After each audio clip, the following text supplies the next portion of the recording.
എനിക്കറിയാൻ ബ്രോ. ഇവിടെ എന്റെ തന്ത വിളിച്ചെന്നെ പൊരിച്ചിട്ടു മാറി ഞാൻ കയ്യും എങ്ങോട്ട് പോണ. ബിഗ് ബോസ് എന്ന ഷോയിലേക്ക് ഒരു അവസരം തേടി വർഷങ്ങളോളം കാത്തിരിക്കുന്ന ഒരുപാട് പേരുണ്ട്. കാരണം ഈ ഒരു ഇന്റർനാഷണൽ പ്ലാറ്റ്ഫോമിൽ വരുന്നതോടുകൂടി ആ മത്സരാർത്ഥികൾക്ക് തുറന്നു കൊടുക്കപ്പെടുന്നത് അവസരങ്ങളുടെ പെരുമഴയാണ്.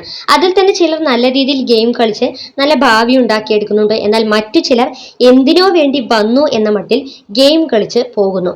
ഈ ഒരു ഷോയുടെ മറ്റൊരു സവിശേഷത എന്ന് ബിഗ് ബോസ് ടീം അംഗങ്ങൾ പ്രേക്ഷകരെ വിശ്വസിപ്പിക്കുന്നത് പുറം ലോകവുമായി യാതൊരു ബന്ധവുമില്ലാതെ, അതായത് സോഷ്യൽ മീഡിയയുമായോ പുറത്തുള്ള വ്യക്തികളുമായോ തങ്ങളുടെ കുടുംബവുമായോ ഒന്നും ബന്ധമില്ലാതെ 100 ദിവസം തള്ളി നീക്കണം എന്നതാണ്. പക്ഷേ ബിഗ് ബോസ് മലയാളം സീസൺ 6ലെ മത്സരാർത്ഥിയെ ജാസ്മിൻ ജാഫറിന്റെ വായിൽ നിന്നും യാദൃശ്ചികമായി കേട്ട വാക്കുകളാണ് ഈ ഒരു വീഡിയോയുടെ ആദ്യം കാണിച്ചിരിക്കുന്നത്. അതായത്, എന്റെ വാപ്പ വിളിച്ചിട്ട് എന്നെ പൊരിച്ചിട്ട് പോലും ഞാൻ അനങ്ങിയിട്ടില്ല, പിന്നല്ലേ അത് തന്നെ. അപ്പോൾ പുറം ലോകവുമായി ബന്ധമില്ലാതെ ഇരിക്കണം എന്ന് പറയുന്നതിലെ ആ ഒരു വസ്തുത എന്താണ് എന്ന് അങ്ങോട്ട് ശരിയാകുന്നില്ല. ജാസ്മിൻ ഗബ്രി ഇവർ തമ്മിൽ ഉടലെടുത്ത ജബ്രി എന്ന കോംബോ പ്രേക്ഷകർ അങ്ങേയറ്റം വെറുത്തിരുന്നു. മത്സരത്തിൽ ആദ്യ 2 ദിനങ്ങളിലൊക്കെ ജാസ്മിൻ ജാഫർ എന്ന മത്സരാർത്ഥി ബിഗ് ബോസ് മലയാളം സീസൺ 6ന്റെ ടൈറ്റിൽ വിന്നർ ആവും എന്ന് മുദ്ര കുത്തിയവർ തന്നെ 2 ദിവസം കഴിഞ്ഞതും ഇവൾ അവിടെ എന്താണ് കാട്ടിക്കൂട്ടുന്നത്, എന്ത് വെറുപ്പിക്കലാണ് എന്ന് പറഞ്ഞു തുടങ്ങി. ഞങ്ങൾ ഫ്രണ്ട്സ് ആണ്, ഫ്രണ്ട്ഷിപ്പ് കോംബോയാണ് ഞങ്ങൾക്കിടയിലെ എന്ന് 40 വട്ടം അവർ പറയുന്നുണ്ടെങ്കിലും ജാസ്മിനും ഗബ്രിയും അവിടെ കാട്ടിക്കൂട്ടുന്ന ലീലാവിലാസങ്ങൾ കണ്ട് കണ്ണടച്ച് വിശ്വസിക്കാൻ മാത്രം പ്രേക്ഷകർ അത്ര പൊട്ടന്മാരല്ല. ശേഷം നമ്മൾ കാണുന്നത് ജാസ്മിൻ കൺഫെഷൻ റൂമിൽ നിന്നും ഇറങ്ങി വരുന്നു. ഞാൻ പുറത്ത് കമ്മിറ്റഡ് ആണ്, പ്ലീസ് എന്നെ ഒന്ന് വെറുതെ വിടൂ എന്ന് അലമുറയിട്ട് കരയുന്നു. എൻ്റെ അച്ഛന് സർജറിയാണ്, ആശുപത്രിയിൽ അഡ്മിറ്റ് ചെയ്യണം എന്നൊക്കെ അഹോരാത്രം ഇങ്ങനെ പറഞ്ഞുകൊണ്ടേയിരിക്കുന്നുണ്ട്.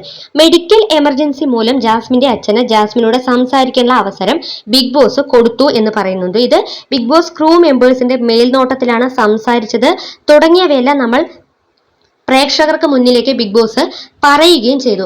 അങ്ങനെയെങ്കിൽ മെഡിക്കൽ എമർജൻസി ആയി എൻ്റെ മകളോട് സംസാരിക്കണം എന്ന് ജാസ്മിന്റെ അച്ഛൻ പറഞ്ഞിരുന്നു. അങ്ങനെയാണെങ്കിൽ ജാസ്മിന്റെ അച്ഛൻ ഇത്തരത്തിൽ പറഞ്ഞിരുന്നു എന്നുണ്ടെങ്കിൽ എന്തുകൊണ്ട് എൻ്റെ വാപ്പ എന്നെ വിളിച്ചിട്ട് പൊരിച്ചിട്ട് പോലും ഞാൻ കുലുങ്ങിയിട്ടില്ല, ഞാൻ അനങ്ങിയിട്ടില്ല തുടങ്ങിയ വസ്തുതകൾ അല്ലെങ്കിൽ അത്തരത്തിലെ പ്രസ്താവനകൾ ജാസ്മിൻ ഉന്നയിച്ചു എന്നുള്ളത് എനിക്ക് ഇനിയും മനസ്സിലാവുന്നില്ല. അതുകൊണ്ടാണ് എൻ്റെ തന്ത വിളിച്ച് പൊരിച്ചിട്ട് പോലും ഞാൻ അനങ്ങിയിട്ടില്ല എന്ന് പറഞ്ഞത്. ഇതിൽ ജാസ്മിൻ പറയുന്ന ആ ഒരു വസ്തുത എന്താണ് എന്നുള്ളത് എനിക്ക് എത്ര ആലോചിച്ചിട്ടും അങ്ങോട്ട് ശരിയാവുന്നില്ല. അതുകൊണ്ട് തന്നെയാണ് നമ്മൾ ഇങ്ങനെ ഒരു വീഡിയോ ചെയ്യാനുള്ള പ്രധാന കാരണം.